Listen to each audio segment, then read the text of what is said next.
এই প্ল্যানটার ভেতরে আমরা ডোর উইন্ডো বসাবো এবং ফার্নিচার লেআউট দিয়ে কমপ্লিট করব। ভিডিওটা স্কিপ করবেন না, দেখতে থাকুন, ভালো লাগবে। কারণ একটা বাড়ির প্রিমিয়াম লুক আসে তার ডোর উইন্ডো ফার্নিচারের ওপর।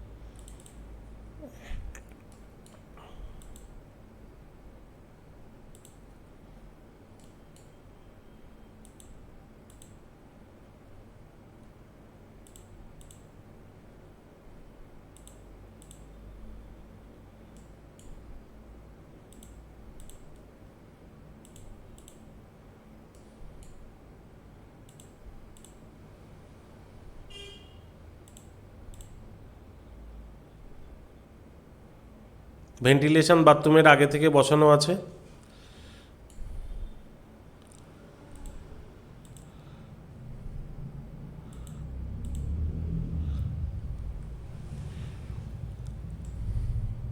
জানলাগুলো বসিয়ে দিয়েছি, এবার দরজাগুলো বসাবো।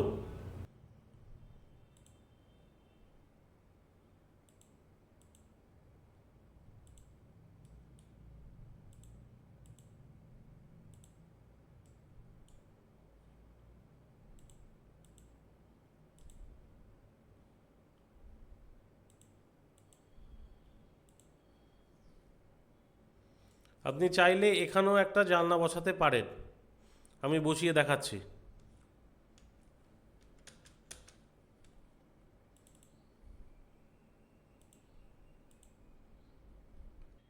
এটা হলো আমাদের দরজা জানলার লেআউট বসানোর পরে কেমন দেখতে লাগছে সেটা দেখাচ্ছি। এরপরে ফার্নিচার এর ভেতরে ইনপুট করার পরে কেমন দেখতে লাগে সেটাও দেখাচ্ছি। যথারীতি আমরা ফার্নিচার বসিয়ে দিয়েছি, এই বেডরুমের বেড সাজিয়ে দিয়েছি, এটারও বেড সাজিয়ে দিয়েছি, এইটারও বেড সাজিয়ে দিয়েছি। টোটাল 3টেতে বেডরুমে ফার্নিচার বসিয়ে দিয়েছি। এটা ওপেন কিচেন, ডাইনিং, এটা টয়লেট, আর এটা হলো এন্ট্রান্সের জায়গা, আর সামনে হলো বারান্দা। আশা করি প্ল্যানটা বুঝতে অসুবিধা হয়নি। যদি কোনো রকম অসুবিধা হয় এবং এই প্ল্যানের কপিটা যদি নিতে চান তাহলে উপরে দেওয়া হোয়াটসঅ্যাপ নাম্বারে যোগাযোগ করবেন। ধন্যবাদ, আর চ্যানেলটা সাবস্ক্রাইব করে পাশে থাকবেন।